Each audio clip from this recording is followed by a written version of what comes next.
Hello বন্ধুরা, চলুন আমার আজকের খাবার দাবারটা আপনাদের সাথে একটু শেয়ার করে নিই। এই যে গরম গরম ধোয়া ওঠা ভাত, সাথে বিট গাজরের একটু স্যালাড ছিল, সাথে এক টুকরো লেবু না নিলে তো জমেই না, তাই না বলুন? আর তার সাথে ছিল একটা বেশ ঝাল কাঁচা লঙ্কা।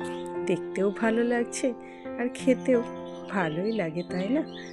আর আজকে করেছিলাম আলু, বাঁধাকপি, টমেটো দিয়ে একটা বেশ মাখা মাখা সবজি বানিয়েছিলাম।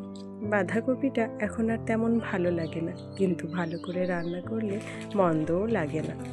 আর সাথে একটা রসা ছিল, তাতে ছিল আলু, কুমড়ো, সিম, বেগুন, গাজর, আর তার সাথে যদি কলাইয়ের ডালের দুটো বড়ি থাকে তাহলে তো ব্যাপারটা পুরো জমেই যায়।